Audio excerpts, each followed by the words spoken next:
दोस्तों, आज की कहानी है अनपढ़ बहू की समझदारी। चलो दोस्तों, कहानी को शुरू करते हैं। कृष्ण मूर्ति घर के आंगन में कुर्सी पर बैठे थे। घर का सारा कीमती सामान, जमीन, फैक्ट्री, घर के कागजात, सोने चांदी के जेवर और सारे रुपये पैसे अपने सामने रखवाया हुआ था। उन्हीं के बगल में खड़ी उनकी धर्मपत्नी सुशीला ये नजारा उदास आंखों से देख रही थी। सामान की एक तरफ कृष्ण मूर्ति का बड़ा बेटा प्रवीण पत्नी साथ खड़ा था। प्रवीण और उसकी पत्नी आशा दोनों ही डॉक्टर थे। दूसरी तरफ उनका मंझला बेटा विनोद पत्नी सुमन के साथ खड़ा था। विनोद इंजीनियर था, सुमन सरकारी ओहदे पर खड़ी थी। कृष्ण मूर्ति ने अपने छोटे बेटे राघव को आवाज दी। राघव पत्नी कुसुम के साथ आकर उनके पास खड़ा हो गया। राघव एक लेखक बनना चाहता था और साथ ही भाइयों और भाभीयों से रोज उसे नकारा निकमा जैसे शब्द सुनने को मिल जाते थे। वह अपमान के घूंट पीकर रह जाता, लेकिन ये अपमान और ज्यादा बढ़ गया था जब कुसुम से उसकी शादी हो गई। कुसुम एक अनपढ़ और देहाती लड़की थी। शहर के तौर तरीके और रहन सहन वह नहीं जानती थी और शायद यही वजह थी कि राघव उसे पत्नी का दर्जा नहीं दे पा रहा था। घर में होते रोज रोज के झगड़ों और एम की भावना से तंग आकर कृष्ण मूर्ति ने दिल पर पत्थर रख कर ये फैसला किया था। खामोशी तोड़ते हुए उन्होंने सख्त आवाज में कहा, जिसको जो जो सामान चाहिए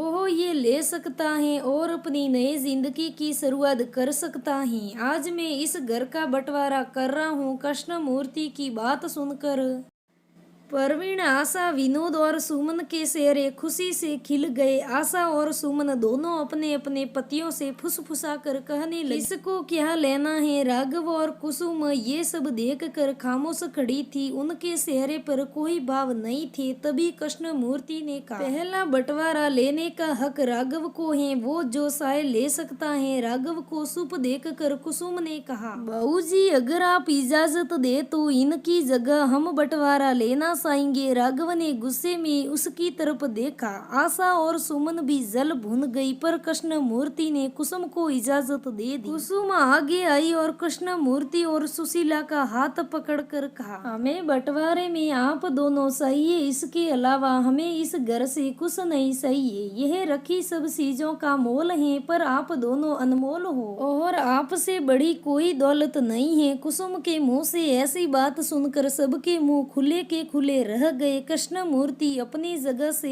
उठे और मुस्कुराते हुए कुसुम के सर पर हाथ रखते हुए कहा, सदा खुश रहो बेटी। और फिर बाकी सब की तरफ देख कर कहा, अगर पढ़े लिखे लोग तुम जैसे होते हैं तो मुझे गर्व है इस बात का कि मेरी ही बहू अनपढ़ है। मुझे गर्व है। सबकी आंखें शर्म से झुक गई, लेकिन राघव आज इस प्यार भरी नजरों से कुसुम को देख रहा था। आज इस अनपढ़ ने राघव का दिल जीत लिया था। दोस्तों, कहानी से सीख मिलती है कि बात समझदारी की है, पढ़ने लिखने की नहीं। हर जगह पढ़ाई लिखाई काम नहीं आती, हर जगह बुद्धि व समझदारी काम आती है। कुसुम ने पढ़ी लिखी न होने के बावजूद भी अपनी बुद्धि व समझदारी से कितना बड़ा फैसला ले लिया। आज राघव और कुसुम में बहुत प्यार है और दोनों की जिंदगी बहुत अच्छे से चल रही है। इसलिए दोस्तों, कहानी से सीख मिलती है कि पढ़ाई लिखाई का घमंड तो बिल्कुल भी नहीं करना चाहिए। बात समझदारी से करनी चाहिए, बुद्धि से करनी चाहिए। हर एक फैसला लेने से पहले 1000 बार सोचना चाहिए, क्या ये गलत है या सही है। इसके बारे में रिपीट करना चाहिए। दोस्तों, ये कहानी कैसी लगी हमें कमेंट करके जरूर बताना। अगर कहानी अच्छी लगे तो लाइक करना, शेयर करना, हमारे चैनल को सब्सक्राइब करना। धन्यवाद दोस्तों, फिर मिलते हैं ऐसे ही एक और नए वीडियो के साथ।